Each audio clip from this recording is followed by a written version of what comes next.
Guys,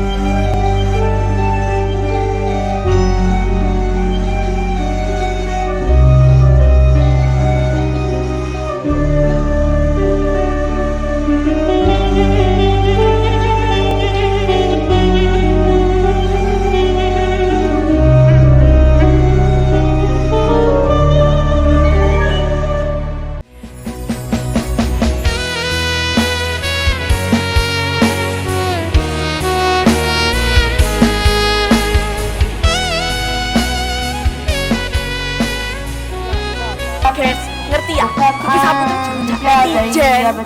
Dirujak manis harus rujak nyingur. Ya Allah, pemuda koper dirujak iku artinya diilok-ilokno. Masa enggak ngerti? Wah, iya sing paling gaul. Lah gelutan ae. Lah apa emang iki Saputri? Dene iku diilokno monyet lah, babi lah, gara-gara kritik Jennie Blackpink. Hah? Jennie yang kuah. Par ojo gendeng kene par. Terus ya apa tip? Yang ngono iku kan termasuk kejahatan medsos gak sih? Iso dihukum kan ya? Yo iso, soalnya iku golongan nemen ngilokno e. Ambek wong saiki lek HP-an iku katik driji gak katik utek seringe. Buset, kata-kata hari ini. Aku pernah ya mbak, mamaku ikut di SMS uang gak dikenal jare oleh undian. Mamaku sekatan bayar di ATM untuk naik keruan ayahku. Maksudnya Iya. Nah iku penipuan tip kejahatan pisan iku. Guys, aku dalam masalah besar ini. apa Aduh mas, jangan bodoh loh. Hei sing genah, apa Aku kan mari dhewe wong kan. Wonge dodol pemutih. Kok murah aku ku order. Lah mari aku transfer di blogger kok gitu iki. Wong iki kirim foto barangnya dikirim gak? Enggak. Hah? Enggak. Wong lokasinya di endi? Tuh, awak takoy. Fix ketipu ini. kok iso sih gak ngecek dhisik asal tuku pemutih. Yo alah Nes, mbek ana awakmu iki lha apa sih tuku-tuku pemutih? Awake ku kudu pede ambek warna kulit. Wes aja dibaleni maneh. Embrace yourself. Assalamualaikum warahmatullahi wabarakatuh. Selamat petang generasi Aswaja, selamat berbuka puasa. Semoga ibadah puasa kita pada hari ini diterima oleh Allah SWT dan menjadi berkah bagi kita semua. Nah, pada pertemuan kali ini Bu Wida bersama Mbak Lady, beliau adalah anggota Majelis Alumni IPPNU Kota Batu. Kami akan membahas nih, kita akan berbincang-bincang tentang sesuatu yang deket banget sama kalian kalau ini, yaitu media sosial. Nah, dewasa ini Mbak Lady, media sosial itu kan sangat erat sama anak-anak ya, melebihi sahabat, melebihi orang tua malah kadang-kadang. Jadi anak-anak itu lebih banyak waktu bermain dengan HP, tidak seperti zaman kita dulu waktu kecil ya. Saya terutama, kalau jenengan masih muda. Kita waktu kecil masih ada tuh fase-fase bermain, kejar-kejaran, lari-larian. Tapi kalau anak-anak sekarang mereka lebih fokus ke medsos, ke HP mereka. Nah, sekarang gini, dari dekatnya anak-anak dengan medsos ini, mereka tentu butuh kebijaksanaan supaya terhindar dari hal-hal negatif yang ada di medsos. Karena ketika kita berhadapan dengan medsos, kita harus punya penyaring itu sendiri. Nggak ada siapa-siapa, hanya kita dan konten-konten yang kita konsumsi. Nah, menurut Mbak Lady gimana nih? Oke, terima kasih Bu Wida. Saya terima kasih sebelumnya, mungkin di episode sebelumnya saya juga udah ngobrol sama Samian semua ya. Tapi di episode ini saya kepingin juga lebih dekat sama Samian lewat pembahasan media sosial yang tiap hari kita itu udah utek-utek. Ya, jadi sebenarnya kalau saya ngomongkan terkait media sosial, utamanya itu mungkin TikTok dan Instagram ya, yang hari ini selalu kita mainkan, itu sebenarnya yang punya peran utama itu, kalau saya boleh bilang, kalau saya bilang anak-anak ya, berarti orang tua. Kenapa saya bilang gitu? Karena sebenarnya orang tua ini adalah garda terdepan yang bisa, bahasanya bukan mengontrol sih sebenarnya, tapi menfilter, menjadi filternya anak-anak untuk apa sih yang boleh di-download. Kayak misalkan game gitu loh ya.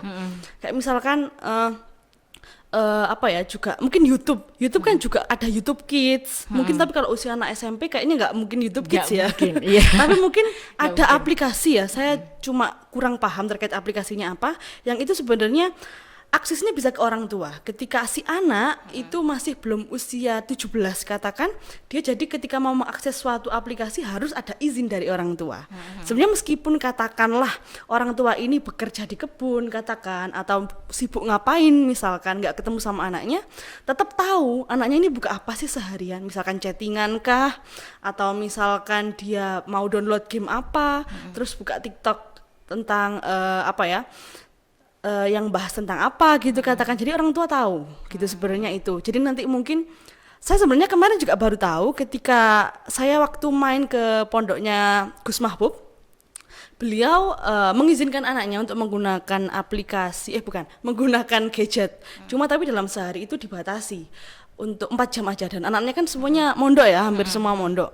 Di 4 jam itu jadi semua anak yang mengoperasikan HP, jadi mereka kalau mau buka satu aplikasi harus dapat izin dari ayahnya. Lah saya rasa itu menjadi satu hal, jadi orang tua ini tetap memberikan kepercayaan terhadap anak, dan anak juga tahu oh ini loh yang saya boleh buka, oh ini loh saya nggak boleh buka. Saya rasa itu menjadi penting ya. Jadi tetap ada, anak ini merasa dipercaya gitu loh. Soalnya kan ada ya, pada zaman saya dulu itu zaman anak-anak itu merasa tidak dipercaya ketika orang tuanya ini sangat kepo untuk buka chattingnya, terus buka HP-nya ada foto yang apa. Anak zaman sekarang kayaknya nggak bisa digitukan. Benar. Lah benar. mungkin lewat cara tadi itu bisa lebih efektif dan efisien. Mungkin gitu. seperti itu. Tapi tetap harus ada ini ya, saling menyetujui juga ya. Betul. Dan peran orang tua sebagai kontrol itu adalah yang utama gitu. Betul. Tadi saya sebutkan dari jawabannya Mbak Lady. Okay. Soalnya memang balik lagi ya, karena memang anak-anak ya, karena mereka usianya masih belum 17, masih usia berapa ya SMP ya? 15. 15-an lah. 15-an. 13, 14, 15. Berarti kan jiwa-jiwa ingin tahunya sangat tinggi. Sangat Apalagi tinggi. kalau kita ngomongkan hari ini game-game itu bukan, kalau ngomongkan game perang aja, akan banyak gambar kartun yang pakai baju gimana misalkan. Iya. Kemudian nanti gamenya itu apa tapi gambar kartunnya seperti apa. Lah sebenarnya kan itu yang hal-hal yang perlu kita mawas diri ya. Juga termasuk sampean semua yang ada di rumah untuk lebih berhati-hati. Gak apa-apa, penasaran itu hal yang lumrah. Cuman tapi saya rasa ketika sampean sudah di usia SMP, sudah di usia balik, tahulah apa yang perlu dan apa yang dibutuhkan untuk diri kita. Jadi lebih berhati-hati dan bijak dalam bermedia sosial, termasuk game. Karena saya rasa nggak ada yang nggak main game hari ini. Benar. Gitu ya. Game adalah asupan utama, terutama yang suka game tuh lebih cenderung anak-anak cowok gitu yang suka game. Kalau yang TikTokan, yang joget-joget itu cenderung anak-anak yang perempuan, ciwi-ciwi ya. Nah, terus ini Mbak Lady, kalau kita bermedsos itu kan kita bersentuhan dengan siapapun. Itu kan bebas ya. Iya. Ada yang kita kenal, ada yang kita nggak kenal. Nah, yang nggak kita kenal ini kadang kita belum ketemu nih sama orangnya, tapi kita sudah terlalu banyak bercerita mungkin lewat chat atau apa. Nah, itu kan bahaya ya sebenarnya. Untuk menghindari seperti itu, pendapat Mbak Lady seperti apa? Kalau ngomongkan pendapat pribadi nih ya, saya rasa di fase-fase usianya anak SMP yang masih balik lagi ke penasarannya tadi, itu sangat lumrah akan dia, maksudnya lumrah itu bukan berarti pemakluman, bukan ya, tapi maksudnya umum terjadi mereka nge-share nomornya, pin, kalau zaman dulu pin BBM gitu ya, supaya bisa di-invite banyak teman. Cuman tapi di situ kan oke lah untuk memperbanyak teman, tapi saya rasa sampean harus punya rule dalam menjaga privasi. Dalam artian oke lah sampean kasih tahu nama. Cuman tapi mungkin untuk alamat, kemudian tempat sekolah dan lain sebagainya itu terlalu riskan. Karena siapapun bisa mengakses tempat itu. Ya balik lagi kalau saya rasa di TV, bahkan kalau mungkin TV nggak zaman ya, YouTube sudah banyak menginformasikan kasus kekerasan atau mungkin penculikan, kemudian dieksploitasi juga, misalkan disuruh minta-minta di pinggir jalan, itu juga kan banyak karena kelalaian. Misalkan dia oke lah aku berteman sama ini katakan, dia aminkan ketemu, belum tentu yang diajak ketemu ini orangnya baik gitu. Ya jadi mungkin untuk lebih bijaknya kenalan dengan orang yang meskipun orang baru tapi paling nggak itu dikenal dulu lah, misalkan dari temennya siapa gitu, dan jangan sendiri. Nah kalau sendiri kan nggak ada yang megang kita toh, lah paling nggak ajaklah temen yang terpercaya, dalam artian misalkan teman dekatnya sampean atau mungkin saudaranya sampean.